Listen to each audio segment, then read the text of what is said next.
Muito bem, pessoal. Voltando então para o nosso curso, vamos falar agora sobre os controllers no Laravel.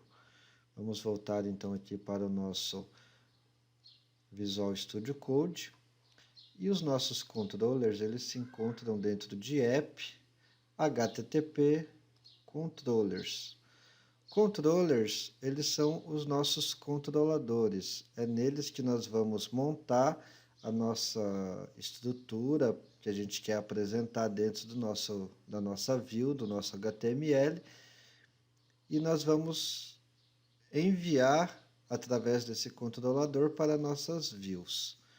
Primeira coisa que a gente tem que fazer, então, é criar o nosso controller.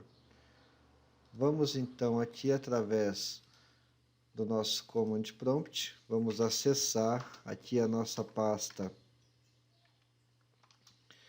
Laravel-58, que é a pasta do nosso curso. E aqui dentro nós vamos rodar o comando artisan do Laravel, que é um facilitador. Artisan é artesão, ou seja, através desse comando, o Laravel ele vai criar toda a estrutura de um controller para nós. Então nós vamos rodar o comando aqui php artisan make, que é para criar, né? Controller, que é para criar um controller, e nós vamos dar um nome para esse controller. O nome do nosso controller será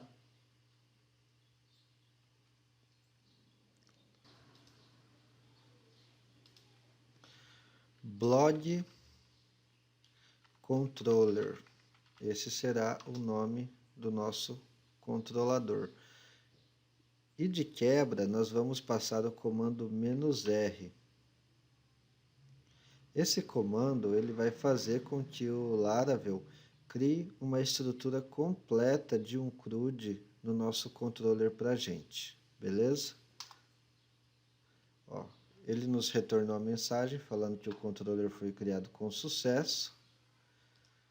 E agora aqui dentro de controller nós temos uma pasta chamada blog controller.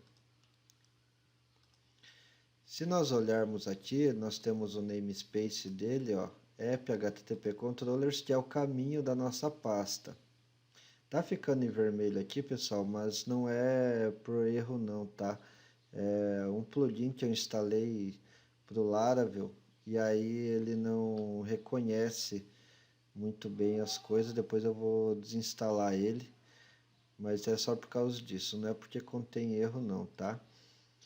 Aí aqui ele está informando no use que nós vamos utilizar esse, esse pacote do Laravel, que é o request, que é para a gente receber requisições através das nossas rotas. Tranquilo? Então nós temos aqui nossa classe blog controller e aqui nós temos os métodos. O método index, ele é chamado para apresentação do nosso conteúdo. Mas como apresentação? Por exemplo, você tem uma listagem de blogs, uma listagem de notícias. Você vai utilizar o método index. Por quê? Porque ele vai apresentar todos os itens cadastrados através desse método. Claro que nós vamos criar as funcionalidades para que ele faça essa apresentação, mas o index é o modo correto de você utilizar para fazer a apresentação de listagens. Beleza?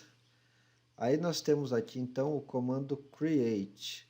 O comando create é quando você quer chamar a view de cadastramento. Por exemplo, você tem uma tela lá para você cadastrar um novo conteúdo no blog, uma nova notícia, e essa tela, então você vai chamar o create para poder fazer a apresentação dessa tela. Não é aqui que vai fazer o cadastramento. Aqui vai simplesmente apresentar o formulário para que você possa preencher os dados e aí depois sim você vai fazer o cadastramento através do outro método, Que método é esse? É o método store.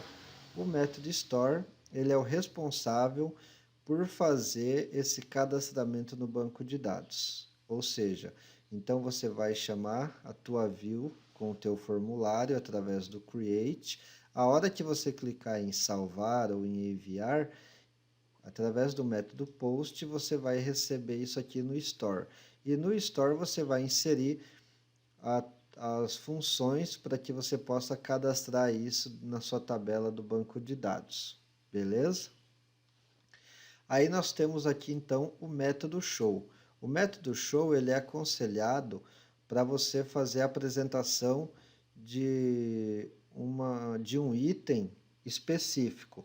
Por exemplo, então você tem aqui a listagem dos seus blogs, aí nessa listagem tem um ver mais. A hora que você clica em ver mais, é o método show que vai ser chamado para você fazer a apresentação desse conteúdo através do ID. Por isso é obrigatório você passar um parâmetro ID através da sua URL, através da sua rota.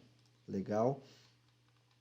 E aí nós temos o método edit. O método edit ele é muito similar ao método create. A diferença é que ele já vai vir com o ID, então ele vai vir com os campos preenchidos para você editar o texto de alguma notícia, de alguma postagem cadastrada já existente. Mas aqui é que você vai apresentar o formulário preenchido. E na hora de você salvar, vai enviar um post para o update. E é por isso que o update ele tem o request, que é para nós recebermos esses dados através do método post deste ID específico. Por isso que é obrigatório você passar o ID e o método post, que daí através desse método post e do ID ele vai saber qual é a postagem que ele vai alterar no banco de dados. Claro, tudo isso nós fazendo aqui as programações de forma correta, né? E aí nós temos aqui então o método destroy, apenas com o ID, que nada mais é do que você vai utilizar esse ID passado pela URL, pela sua rota, e você vai apagar esse conteúdo do banco de dados. É aqui no método destroy que você tem que fazer essa funcionalidade, certo? Ah, mas quer dizer então que se eu alterar esses nomes não vão funcionar? Vão funcionar normalmente. Apenas esse aqui é um padrão criado pelo Laravel, que é muito aceito pela comunidade, né?